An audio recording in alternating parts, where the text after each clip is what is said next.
Talked about the last match. You wanted to get right back out on the practice field. You were excited to get back out there. This kind of performance you expected to see? Yeah.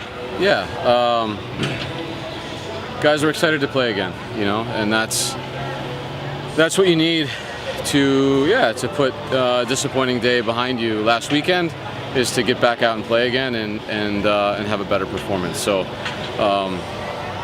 it's the kind of thing where it doesn't mean everything is great or perfect, but just like that, last weekend doesn't mean everything is negative or imperfect. We're a team that's always in transition, learning how to deal with different situations, and I'm pleased that we had the game on the Wednesday, and I'm pleased that we put in a good performance. And I think Bethlehem is a good team. They're a difficult team to play against, and I think although we certainly had the better of it, I think they made it hard for us to put the game away.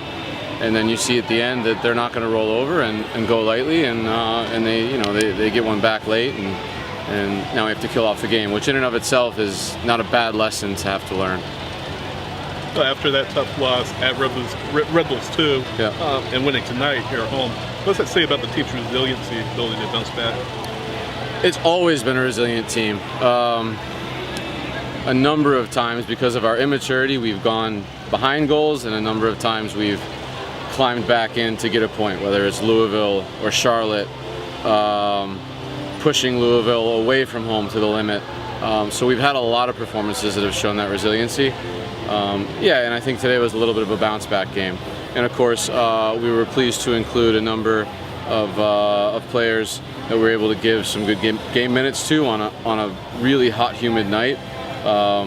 So that was a nice addition as well, and I think the two groups meshed well. How do you think Alec played tonight? Yeah, Alec played well. In the second half, when he had more to do, it's down this end, so it's harder to see exactly what happened on a few occasions. But I think his choices in distribution were pretty good, with a few exceptions. He made, one or two good saves, and he just has a level of experience and calm that I think gives confidence to the guys in front of him. There's a couple of young keepers on the roster, like Nico, like Paul. Yeah. How are guys like Alec, maybe even Mitch too, able to provide that mentorship, even not just the younger keepers, but the defense as well? Yeah, I think in particular with the goalkeeping position, because it's a specialist position, our goalkeeping core at the club know each other really well, work together a lot, whether it's with Aaron Hyde or Liam Curran.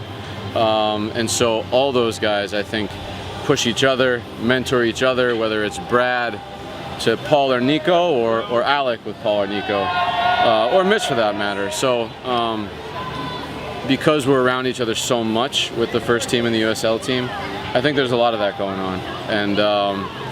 And I think tonight, in that last 10 minutes when we went to kill the game off, I think that calm behind, AJ or obviously Will Crane, who's an academy player, playing in that situation it's only a positive.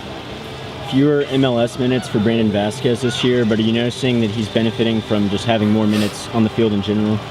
Yeah, absolutely.